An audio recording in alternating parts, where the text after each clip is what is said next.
Henry Ford II reunió a su equipo de ingenieros y les dio una orden que sonaba a locura. Tenían 90 días para diseñar y construir el motor V8 más brutal jamás creado por la marca. No 90 semanas. No 90 meses. 90 días para salvar el orgullo de una de las compañías automotrices más poderosas del mundo. Todo comenzó en 1964, cuando Chrysler hizo estallar el tablero de juego. Durante años, los fabricantes estadounidenses habían competido subiendo la potencia de sus V8 de forma pareja, casi caballerosa, como si respetaran reglas no escritas. Todos jugaban en el mismo terreno. Hasta que Chrysler lanzó su motor EMI de 426 pulgadas cúbicas y lo llevó directo a Daytona, donde arrasó con un histórico primero, segundo y tercer lugar en las 500 millas de 1964. Para Ford, ese resultado no fue solo una derrota deportiva. Fue una humillación pública, en el peor momento posible. La marca ya estaba peleando en múltiples frentes, el proyecto GT40 apenas comenzaba a tomar forma para enfrentar a Ferrari en Europa, se preparaban motores para la Indy 500 y ahora, encima de todo, corrían el riesgo de perder terreno en su propio patio trasero, frente a Dodge, en NASCAR. Ford tenía en ese entonces un motor de confianza, el 427i Grace, que había funcionado bien montado en los Galaxie de la época. Pero frente al nuevo EMI, ya no alcanzaba. Necesitaban algo más. El problema era que las reglas de NASCAR ponían un límite estricto de 427 pulgadas cúbicas de cilindrada. No podían hacer el motor más grande. Solo les quedaba una opción, hacerlo más inteligente. Aquí es donde comenzó la verdadera carrera contrarreloj. Los motores V8 de Ford, como casi todos los de la época, usaban un diseño de árbol de levas dentro del bloque, con varillas empujadoras que transmitían el movimiento hasta las válvulas. Era un sistema barato, compacto, probado, pero también limitado. Los ingenieros de Ford llegaron a una conclusión arriesgada: si querían exprimir más potencia sin tocar la cilindrada, tendrían que abandonar ese diseño por completo y pasar a un sistema de doble árbol de levas en la culata, uno para cada bancada de cilindros. Ese cambio no era cosmético. Significaba menos peso en las piezas móviles, revoluciones más altas, perfiles de leva más agresivos. Significaba, en teoría, un motor capaz de girar por encima de las 7500 revoluciones por minuto y entregar más de 600 caballos de fuerza. Pero también significaba rediseñar el bloque desde adentro, en un tiempo que ni siquiera alcanzaba para hacer bien las pruebas normales de un motor nuevo. Y así, contra el reloj, contra la presión de la casa matriz, contra la sombra del EMI que ya corría victorioso, nació el proyecto que terminaría llamándose el 427 SOC. El motor que algunos, con cariño y con miedo, empezarían a apodar Kame. Nadie en ese taller sabía todavía que estaban a punto de construir uno de los motores más temidos y, al mismo tiempo, más injustamente silenciados de la historia del automovilismo estadounidense. Con el reloj corriendo, los ingenieros de Ford tomaron el bloque base del 427 y comenzaron a operarlo como cirujanos bajo presión. Donde antes iba el árbol de levas original, ahora instalaron un eje intermedio, una pieza de transición que permitiría sincronizar el nuevo sistema. El sistema de lubricación se rediseñó por completo para soportar las revoluciones más altas y las tapas de los cojinetes principales se reforzaron con pernos cruzados, capaces de resistir el castigo adicional que vendría con cada vuelta extra del motor. Las nuevas culatas fueron otra hazaña en sí mismas. Fabricadas en hierro fundido de alto flujo, alojaban los árboles de levas y adoptaban una forma semi-hemisférica, lo que técnicamente convertía a este Ford en un primo lejano del propio EMI que tanto querían vencer. Una ironía que pocos se atrevieron a señalar en voz alta dentro de la compañía. Y luego estaba la cadena. Casi 2 metros de cadena de distribución conectando ambos árboles de levas con el cigüeñal, sostenida por un brazo tensor montado directamente en las culatas. Cada pieza, cada tornillo, cada conducto de aceite reubicado, era una decisión tomada bajo la presión de un calendario que no perdonaba errores.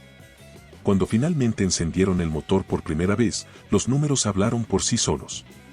Con un solo carburador Halley de 4 gargantas, el motor entregaba 616 caballos de fuerza a 7000 revoluciones y 515 libras-pie de torque a 3800 revoluciones. Pero cuando lo equiparon con 2 carburadores de 4 gargantas, esas cifras se dispararon.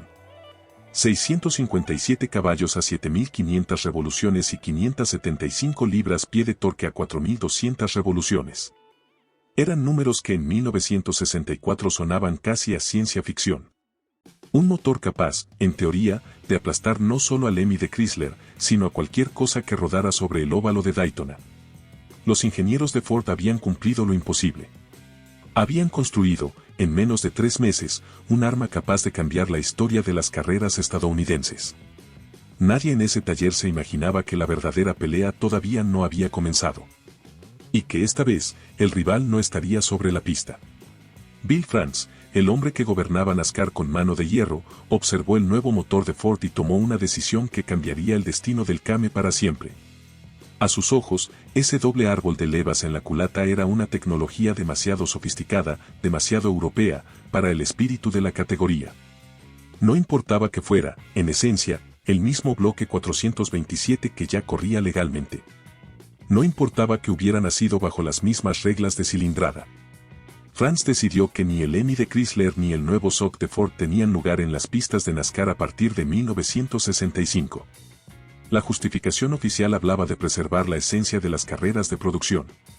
Pero para cualquiera que conociera el motor de cerca, la explicación sonaba hueca.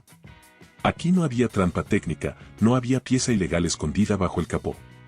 Solo había un motor que resultaba, sencillamente, demasiado bueno. Ford intentó todo lo que estuvo a su alcance para revertir la decisión.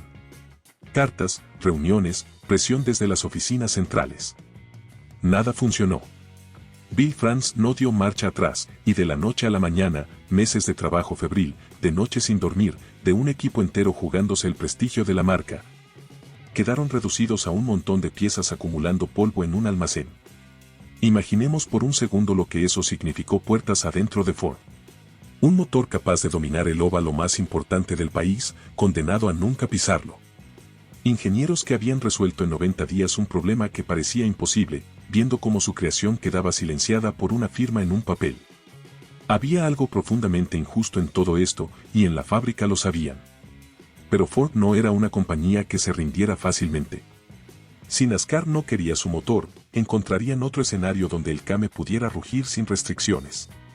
Y ese escenario ya existía, a apenas unos kilómetros de distancia de cualquier óvalo de asfalto, el mundo salvaje y sin concesiones del drag racing. Ford tomó una decisión que, vista en retrospectiva, resultaría providencial.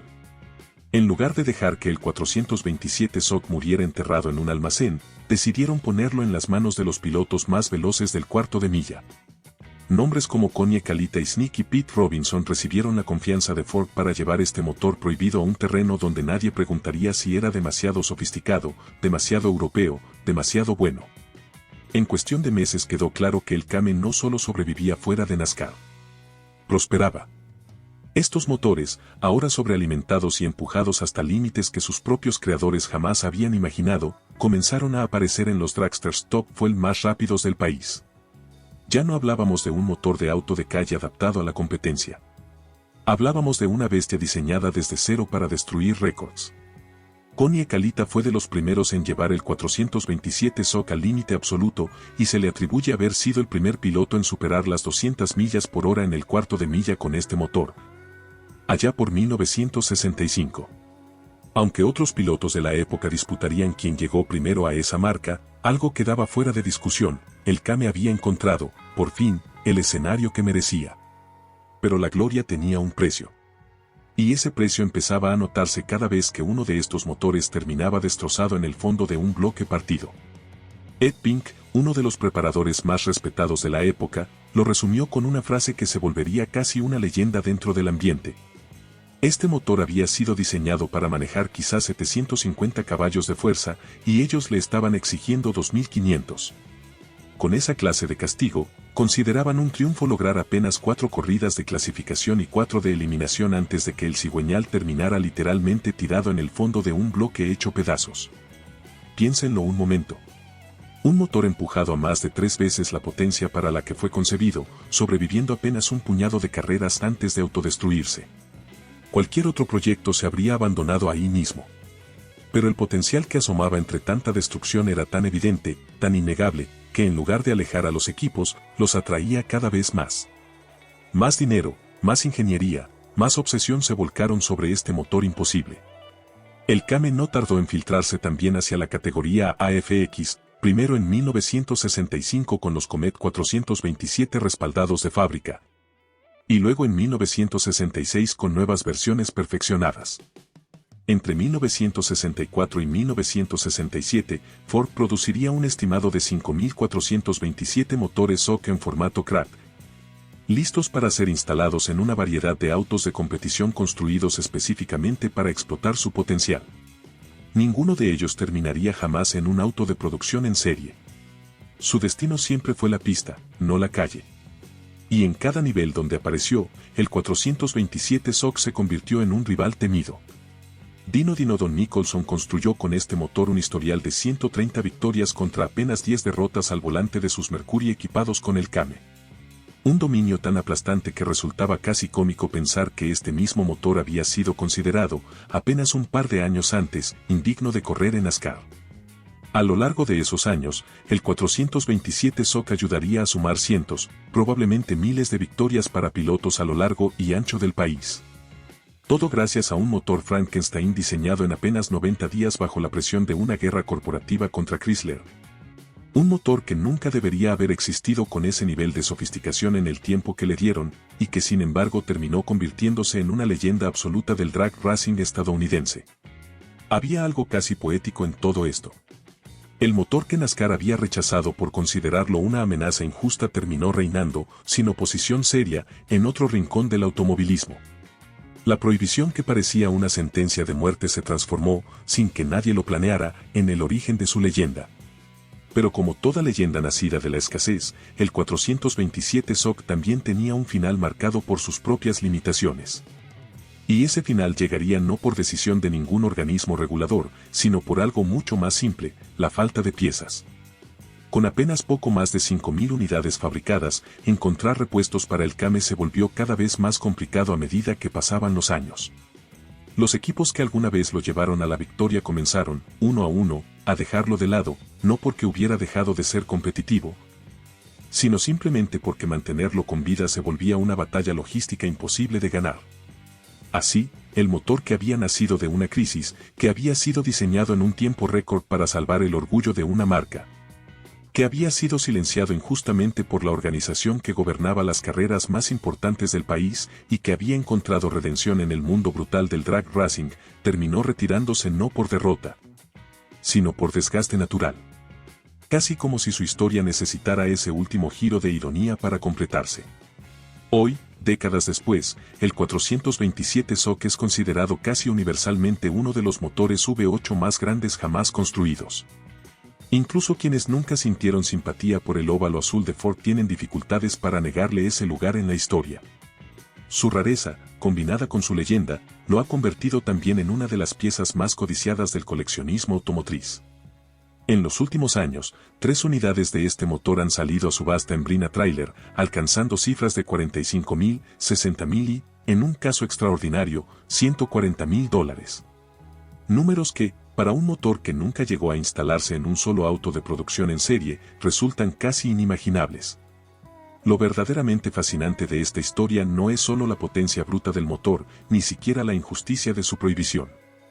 Es lo que representa como símbolo de una época. En 1964, la industria automotriz estadounidense vivía una guerra silenciosa pero feroz entre fabricantes, una carrera armamentista donde cada compañía apostaba su reputación, su presupuesto y el talento de sus mejores ingenieros a un solo objetivo, no quedar atrás. Chrysler había disparado primero con el Hemi. Ford respondió con una velocidad casi desesperada, comprimiendo meses de desarrollo tradicional en apenas 90 días. Y cuando finalmente lograron lo imposible, cuando su equipo de ingeniería demostró que era capaz de rediseñar un motor completo desde cero bajo una presión brutal, el sistema los castigó no por hacer trampa, sino por hacer demasiado bien su trabajo. Es una historia que se repite, de una forma u otra, en muchos rincones de la ingeniería y la innovación. A veces, el mayor obstáculo para un avance no es la falta de talento ni de recursos, sino el miedo de quienes gobiernan las reglas del juego a que ese avance altere el equilibrio que ellos mismos controlan. Y sin embargo, lo que hace que esta historia perdure no es la prohibición en sí, sino lo que Ford decidió hacer después de ella.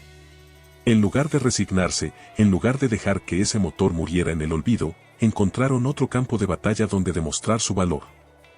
El legado del 427 SOC no terminó con el retiro de las pistas de drag racing. Su influencia se filtró, de manera silenciosa pero constante, en el ADN de los motores Ford que vendrían después. El compromiso que la marca desarrolló con los diseños de árbol de levas en la culata resurgiría décadas más tarde, en los años 90, con el motor 4.6 litros. Esa filosofía continuaría evolucionando hasta desembocar en el motor Coyote actual. Uno de los pocos V8 de aspiración natural que sigue sobreviviendo en un mercado cada vez más dominado por la sobrealimentación y la electrificación. Es decir, aunque el Came nunca corrió una sola vuelta oficial en NASCAR, su ADN técnico terminó viviendo mucho más allá de lo que cualquiera en ese taller de 1964 pudo haber imaginado. Cada Mustang moderno equipado con el motor Coyote lleva, de alguna manera, un eco de aquel motor prohibido, de aquellas 90 días de trabajo febril. De aquella decisión de un presidente de organización que intentó silenciar algo que resultó demasiado grande para ser detenido. Hay algo profundamente humano en esta historia.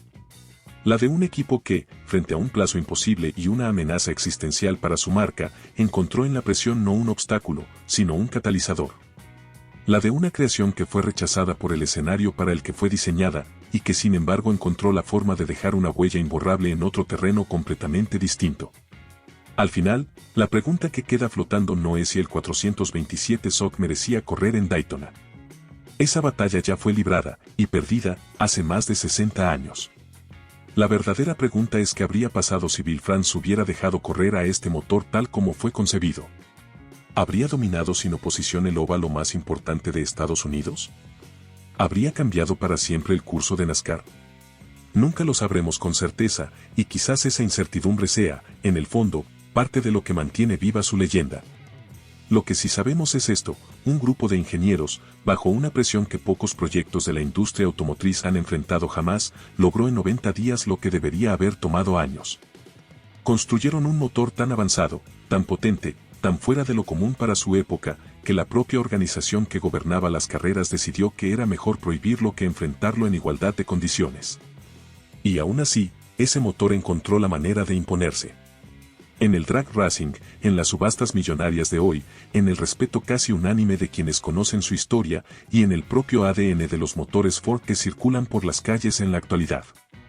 El 427 SOC nunca necesitó a NASCAR para demostrar su grandeza.